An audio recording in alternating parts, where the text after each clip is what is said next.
This Family Life News podcast is made possible by the support of listeners like you. Next on the 5 o'clock report. Senate taking the votes and the same amount of people voting for it and against it. It's no different than giving a hitman the location of their intended target. We're letting our kids go on tablets and watch things without recognizing or knowing what it is they're taking in. So we got to be praying against this. Now, let's go to the newsroom. Good afternoon and welcome to the broadcast. I'm Family Life News anchor Sarah Harnish.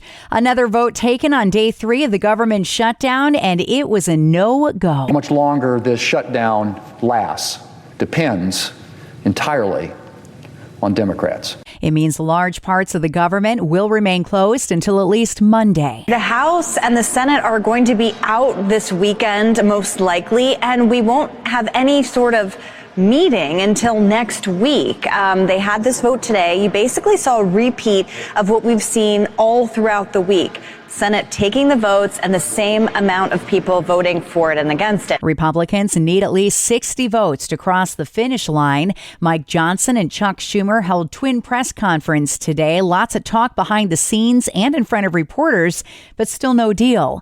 The U.S. military has struck down a boat off the Venezuelan coast, killing 4 people. They say there were enough drugs on board to kill 50,000 Americans. The president has directed these actions, these strikes against Venezuelan drug cartels and these boats, consistent with his responsibility to protect the United States interests abroad. President Trump says narcotics and opioids coming in by sea have virtually ended since he took office. Cleaning house. Health and Human Services Secretary Robert F. Kennedy has fired the head of the National Institute of Allergy and Infectious Diseases, Jeannie Marazzo. He's dangerous because he ignores the evidence. And he appears to be driven by a desire to satisfy a need to tear things down. That's Marazzo speaking with CBS last month. Allergies and infectious diseases are at the highest levels yet and worsening under Marazzo's direction, with 80 million allergy sufferers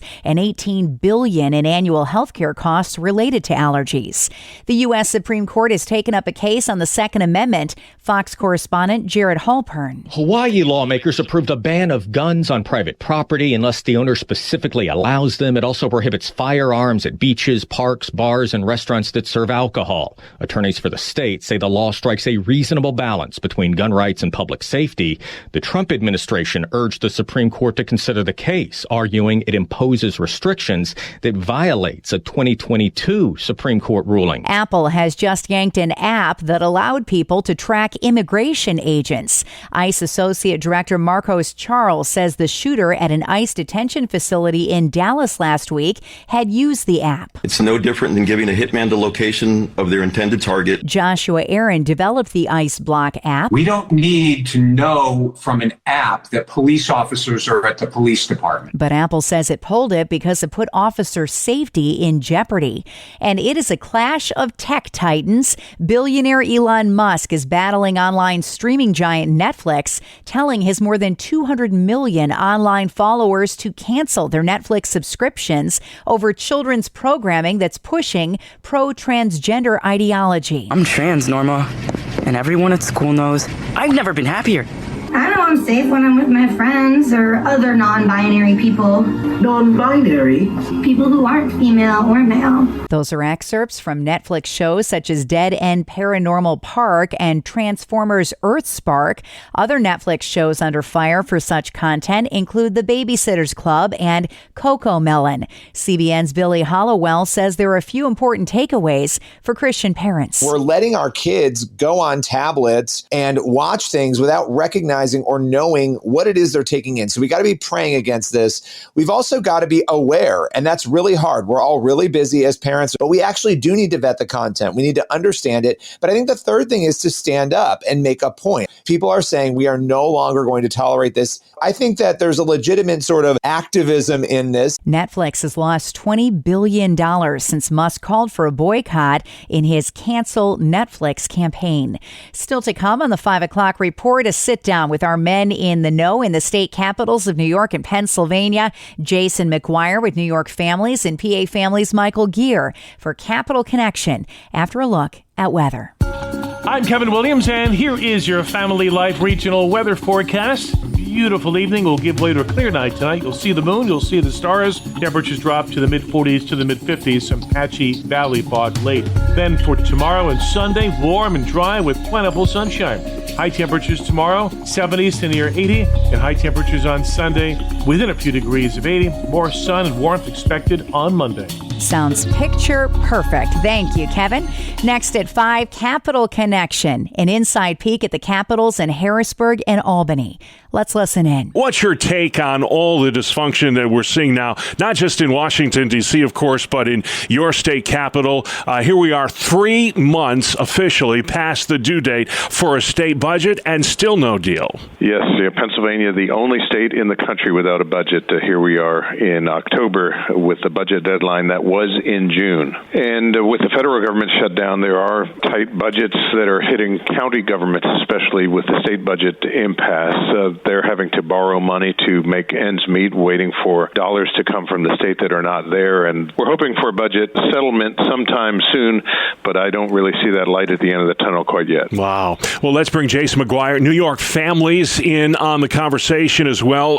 Jay, immigration enforcement is a hot button topic right now. ICE agents, wherever they are, seem to have a bullseye on their back. There was skirmishes in the Rochester region recently. A number of county sheriffs are taking heat for cooperating with ICE.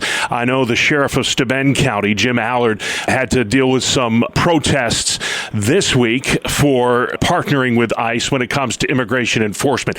Is it a proper role for local law enforcement like sheriff's deputies to cooperate with ICE on immigration enforcement? It absolutely is a responsibility of those sheriff's offices to engage in aiding federal law enforcement in these matters, particularly when asked to do so. What we're finding, though, is because of the politics of the day and the ideological divides, we're trying to create divisions between law enforcement agencies when historically we want to see those agencies working together, not only for the protection of those officers, but for the protection of our public safety. Yeah. You predicted when the tires were slashed in Rochester that something bad was going to happen, and then we saw Dallas last week where something really bad happened. Michael, I want to move on and talk a little bit about Stacey Garrity. She has gotten the blessing now of the state Republican Party to challenge Governor Shapiro for his job next year. It won't be easy. The governor, very popular in Pennsylvania despite the budget impasse. Do you really think that she is the GOP's best shot at winning back the governor's mansion next year? Well, I think the Republicans endorsed her. Seeing her has a really good shot at taking out Governor Shapiro. Again, it is somewhat of a long shot given his popularity, but she is the top vote getter of any Republican in Pennsylvania history in this last election when she ran for treasurer. The fact that she is a woman, which just gives a boost, as it turns out, in polling, just being a woman on the ballot is a boost.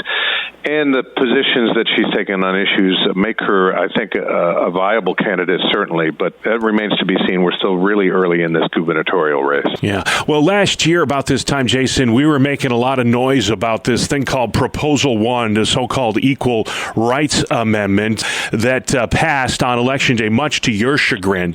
This ballot measure that would effectively change the state constitution to include more protections for LGBTQ individuals. That passed last year. When will we see the effects of that decision by the voters in last year's election? Well, I think you may already be starting to see that happen.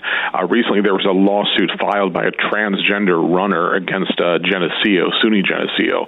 This is a runner who is a male seeking to compete against female athletes and is now using that Proposal 1, as a basis for bringing a lawsuit against SUNY Geneseo and other colleges that are banning him from participating against female athletes.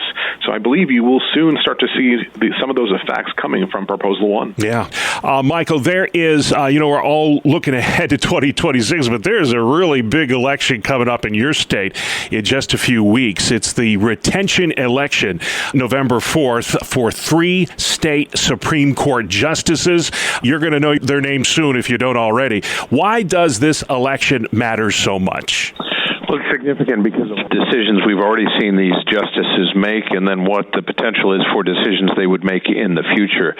These three justices are seeking additional 10-year terms on the bench, so the voters will be either vote yes to keep them on the bench or no to see them lose that seat going forward. But they have ruled, these justices have ruled on the issue of abortion, they've ruled on the issue of redrawing maps and mail-in ballots and things in ways that I think many of the listeners of this program would think, well, those were not really sensible legal decisions.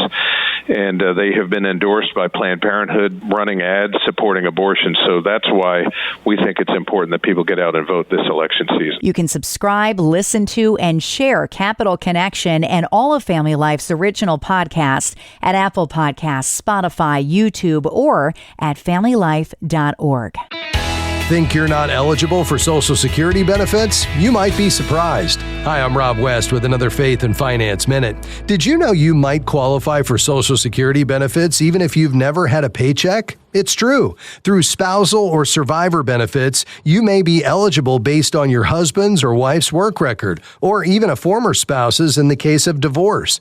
For survivor benefits, eligibility depends on your age when your spouse passed and whether they worked at least 10 years and qualified for benefits. Here's the key. The Social Security Administration won't automatically notify you if you're eligible, so be proactive. Contact your local office, ask questions, and explore your options. You may discover benefits that are helpful for your financial future.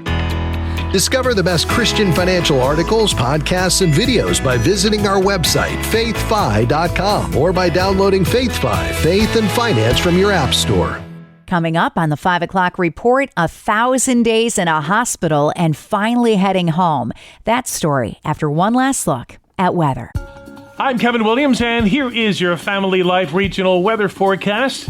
The first weekend of October is going to have a summer feel to it. It's going to be warm, it's going to be dry, and sunshine will prevail. Our area, very much in need of rain. We'll see none probably until about Tuesday and Tuesday night. That's when a cold front will arrive with some showers. In the meantime, a beautiful evening will give way to a clear night tonight. You'll see the moon, you'll see the stars. Temperatures drop to the mid-40s to the mid-50s, some patchy valley fog late. Then for tomorrow and Sunday, warm and dry with plentiful sunshine. High temperatures tomorrow, 70s to near 80, and high temperatures on Sunday within a few degrees of 80. More sun and warmth expected on Monday. All right, Kevin, finally at 5, no one likes a lengthy hospital stay, but it's hard to imagine what 5-year-old Sienna Barton has been through. She just got out of the hospital after a stay of nearly 1,000 days, more than half of her young life. That's because she was born with only half of a normal heart, kept alive by a mechanical one until receiving a donor heart from Texas in June. So when word spread that she was finally coming home, KSL TV says her hometown of Saratoga Springs, Utah, put on a reception with a lot of heart. She is spice and big heart. Her parents, as you might imagine, are relieved and grateful for a homecoming that was often in doubt. It's a very discouraging process. She was 2 years old when she went into the hospital. Now she's 5. Our daughter is only alive today because of another family choosing donation. Our hearts are so full. While young Sienna still has plenty of medical appointments on the calendar, her family and an entire town are overjoyed that when those appointments are over, she can now finally go back home.